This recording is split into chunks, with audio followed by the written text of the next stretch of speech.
Hello, I'm Tanya Penny, your stress therapy and mindset coach.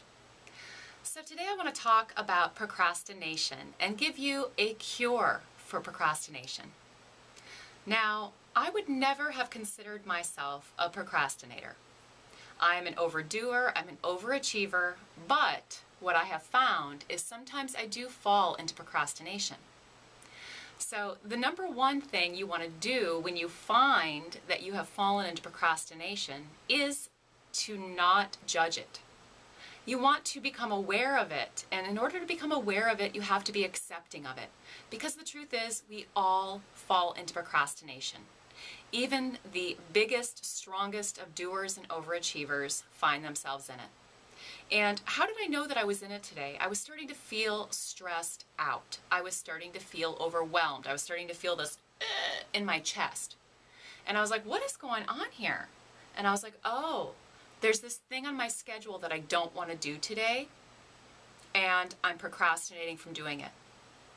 I was taking a shower. I was doing all these other things that I really didn't need to do. I just needed to get that done.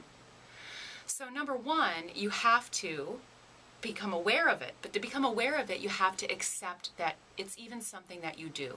Not judge yourself for it, not berate yourself for it, not beat up on yourself for it. Number two, once you become aware that you are procrastinating, you need to ask yourself a very important question. Why am I procrastinating? And there's usually two reasons why I'm procrastinating. One is, I don't want to do it in the first place.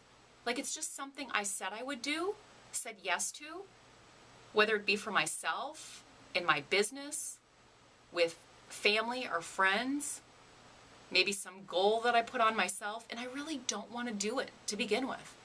So you have to discern, is it something you don't want to do in the first place? Or number two, are you afraid to do it? So for me today, the truth was I was afraid to do it. It was something I did want to do, but I was afraid to do it because I thought it would be hard. I wanted to do it perfect. So you have to ask yourself, if you're afraid of doing it, why? So that's like the second why. Are you afraid because you want it to be perfect and you're afraid it's not going to be perfect enough? Are you afraid it's going to be too hard? So being really honest with yourself as to why. And then step number three to cure the procrastination is to take action. So you've become aware of it, you know why you're procrastinating, and now it's time to be firm but gentle with yourself and move through it. So if one, you decided you don't really want to do it in the first place, then just admit that to yourself and to anybody else that you might have agreed to do it with. Call them up, email them, let them know right away, you know what, I said yes to this, I agreed to do this and I'm just not feeling it anymore. Okay? Number two, if you do want to do it, but you're afraid, move through the fear. Be firm but gentle with yourself and just say, you know what, I'm going to get started on it. Oftentimes when I just get started on it and get working on it, it doesn't seem so bad then. It doesn't seem so hard. I don't have to be so perfect with it. So there you have it. The procrastination cure in 3 easy steps.